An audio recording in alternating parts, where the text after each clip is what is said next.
Today's theme is on the subject of reconciliation. As I often do, some of the first thoughts that come to my mind are related to music. And the first song that popped in my head when I thought of the theme of reconciliation was the song Mama, I'm Coming Home by Ozzy Osbourne.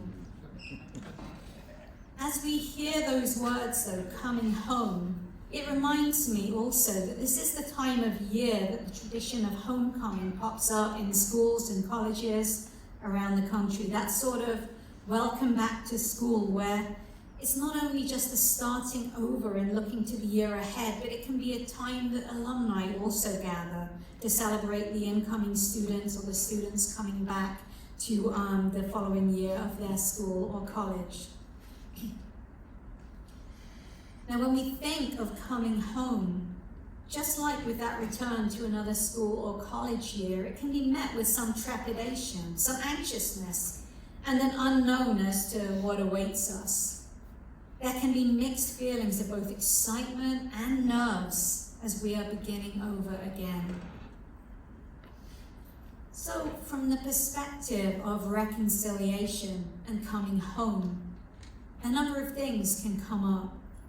And one of those is a reading that we had before this message, which is in the Christian tradition story of the prodigal son, the story of a young man who left his family home with his cut of the wealth, only to return after spending all of the money and feeling humbled to a point of requesting a servant's position in his father's household, something his father would not have for him. In the story of the prodigal son, however, there is one character who it seems would not reconcile with this young man, and that was his older brother. To some degree, this brother deserves some empathy. The younger brother, after all, left the family home, was spending his share of the money, whereas he stayed. He took care of the family business, and in his mind, he was the loyal son. This led to resentments being built up, and in this story, this resentment never seemed to get solved. A person can go on for years holding on to a resentment that seems to be buried under the day-to-day life until something comes up that activates that feeling of anger, bitterness, causing us to re-feel the toxicity of the hurt that led to that resentment, as the proverbial prodigal brother returns home in whatever form that may take in our own lives. Now, as we look at this story, we see that in spite of the father's excitement that his son returned, the older brother felt taken for granted, dismissed, unwilling to engage due to that relationship with his younger brother being broken.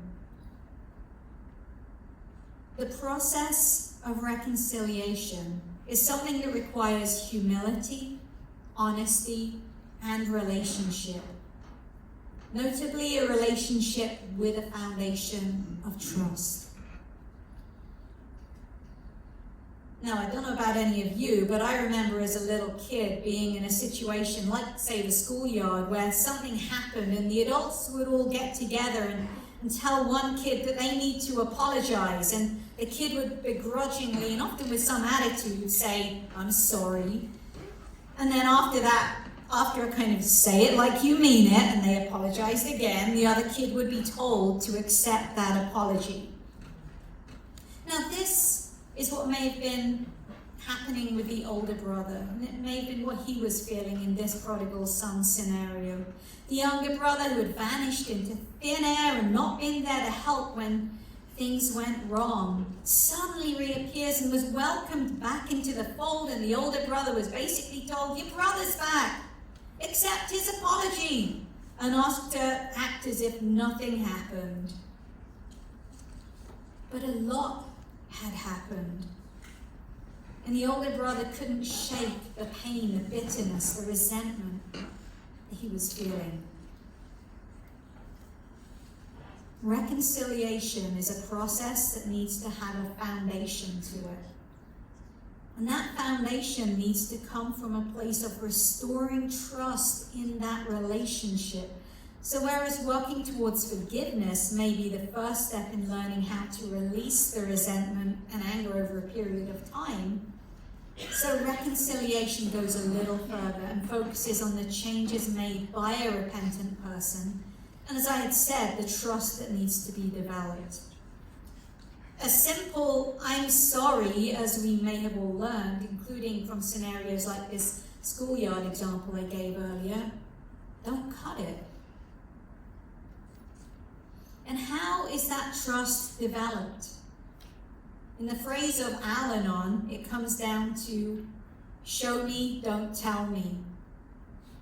When trust has been broken in any relationship, it's not easy to give that trust over once more. We don't really know how the story of the prodigal son continues, other than the father welcoming this younger son back. But even with the absence of information about the elder brother, we know that the hurt and resentment continued. So was there any true reconciliation? Was the older brother's hurt ever acknowledged? As in this instance, the younger brother, even with his newfound humility, seemed to get all that attention. I wonder how many of us have also been caught in this trap of hurt, shame, and resentment, as we may have tried time and time again to get on the path of recovery, spending much of our money, time, and resources on working on trying to get healthy for ourselves, or helping our loved ones get healthy, and struggling with them not knowing how their or our story may turn out. Just like the traditional homecoming experience of going back to school or college, when a person or family member walks into a treatment center, they're educated in many areas. And for those in our family education program, for example, you also learn about you or your loved one's use disorder, while also learning a great deal about yourselves in the process. What may have activated this use, as well as the resentments, the shame, and the hurts that we all may feel related to the use. And as we learn about ourselves, whether as a person starting their recovery journey or a loved one, we hopefully will begin to find out things that may have been hidden in the shadows of unawareness until, at this time, they are revealed. As these realizations come to the surface, we recognize, maybe for the first time, that we have a choice. After all, you don't know what you don't know until you know it. And then you have the ability, the choice, to do something about it. Which leads me to another part of reconciliation, which is reconciliation to ourselves. The ability to work with boldness and courage on the parts of our stories that may have been hiding in the shadows. On a side note, AA has a phrase that I'm not entirely fond of, even though I understand the roots of where it comes from, and that phrase is, fake it till you make it. Now, I understand that this means for a person to behave the way they should behave until that behavior comes naturally to them, but the words seem kind of sort of inauthentic to me, and especially when honesty is a key component of recovery. However, there's a similar but entirely different phrase which replaces only one letter in that phrase, and it feels and sounds so much more authentic. And that phrase is, face it till you make it. Face it till you make it. The ability to work with boldness and courage on the parts of our stories that, as I mentioned, may have been hiding in the shadows. In Arthur Frank's book, The Wounded Storyteller, it shares of 3 possible outcomes to facing a critical health issue. In the first scenario, the person experiences the crisis, heals, and returns to their day-to-day life as if nothing has happened. In the second, the events lead to catastrophizing and spiraling into a more negative story. And in the third, one that is reminiscent of Joseph Campbell's hero's journey, it talks about the transformation a person experiences as the result of a crisis. They come out of their experience changed, maybe humbled, but certainly with a recognition that something is different and that things will never go back to the way they had been before. As we go back to that song, Mama, I'm Coming Home, performed by Ozzy Osbourne, the first verse really stands out to me. Times have changed and times are strange. Here I come, but I ain't the same. Lyrics that remind me of someone who themselves feels like a prodigal, returning home in a state of humility, recognizing that things have indeed changed. This verse indicates that he recognizes the internal process that he has experienced and needs to hold himself accountable to live into that change. Going back to the Al-Anon phrase, show me, don't tell me, and his need to show himself just as much as he needs to show others who have yet to rebuild that foundation of trust in their relationship. Mama, I'm coming home. A feeling of surrender, of familiarity, potentially nerves because of returning to people who, at least in Oz's case, he acknowledged saved his life. But now the real work begins.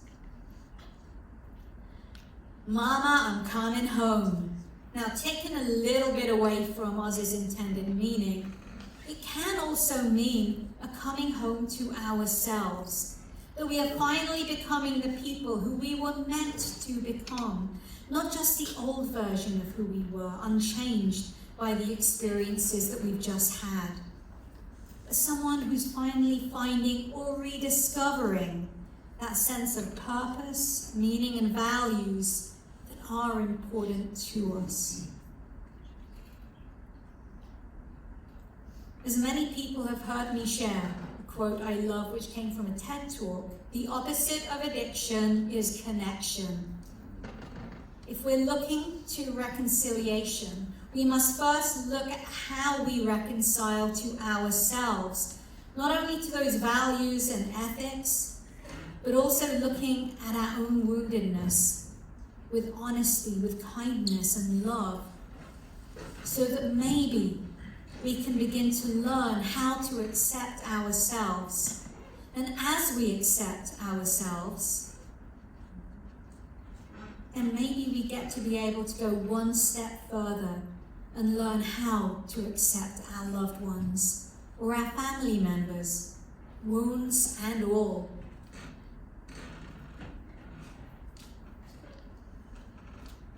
So as we recognize that reconciling with ourselves may feel strange, as we're not the same, so we recognize also that the process of reconciling with others may be a messy process that encourages us to risk becoming vulnerable, risk trusting, and risk listening. When the apartheid regime in South Africa ended, the government established the Truth and Reconciliation Commission, where those who had been impacted by human rights violations were given the opportunity to share their testimony, share their stories, including in front of some of their perpetrators. This was a reconciliation process that partly helped South Africa begin the healing work that it needed to do after the apartheid regime ended. And I share this example with you because for anyone to stand up and share their story, whether that's in front of a country, a community, whether it's in front of chapel here, whether it's in front of a meeting, or whether it's in front of your family, it does take guts. It takes being willing not only to talk, but also to listen. Reconciliation can be messy. It can bring up our woundedness. But when we risk sharing and risk listening, And when we risk becoming compassionate to our wounds, as well as the wounds of others, then we can begin this healing process that can lead to the reconciliation we may want and need. And finally, as well as working on reconciliation with ourselves and reconciliation with others, so learning how to find a sense of reconciliation with whatever we may consider that source of guidance in our lives is also important. As we begin to understand the role that shame can play within us, it's important for us to remember that whatever that source of guidance we are seeking to build a relationship with is something that always gives us a choice, does not belittle us or judge us or seek to punish us. And let's face it, we do a pretty good job of doing that ourselves. When we search for healing by seeking to reconcile with that which we felt may have had shame towards us, or that we have felt shame towards, because we feared that it may judge us or hate us, or that we can never feel good enough based on what we've been told about it. I hope we can remember from another Judeo-Christian example the story of Adam and Eve, two people who were told consequences of a particular action. And they did that action, eating the fruit from the forbidden tree, and they experienced those consequences. But you know what? It would have been easy in that case for God to say, well, bye, see you later, I'll just be here enjoying paradise all by myself while I'll kick you all out of paradise. But God didn't do that. Instead, God left paradise to continue being in relationship with Adam and Eve, and not in a begrudging way, but helping them, even though their lives just got harder. So whatever that source of guidance is that you look to, seek to build a relationship with it openly. Whether it's ethereal, such as God's spirit, energy, nature, universe, a deceased loved one, for example, or even if it's more tangible, such as a support community, a set of disciplines, or simply the phrase, what is the next right thing for me to do? Once we begin building relationship with whatever that is, we become invested in it.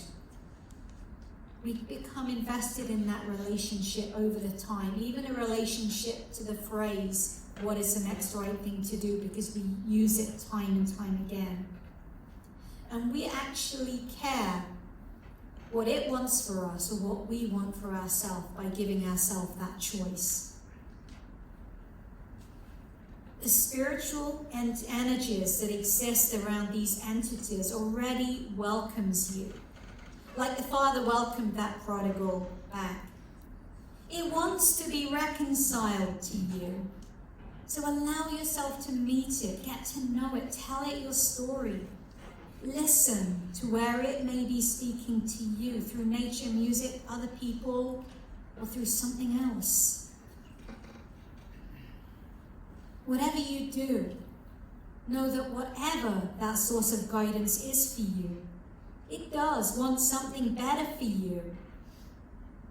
Through work and time, it wants you to move beyond the shame that has tried to keep you separated from it, from others, and from yourself. So as we explore reconciliation, may we remember that this is an experience of coming home to ourselves, rediscovering that light that does exist within us all, coming home to our connection to others, even if it does take time for that foundation of trust to come back. And finally, coming home to that connection to a source of guidance that can remind us of the choice that we do have and that we do get to make. And it encourages us to make that choice that can help reunite us to becoming the person we are continuing to grow into. Amen.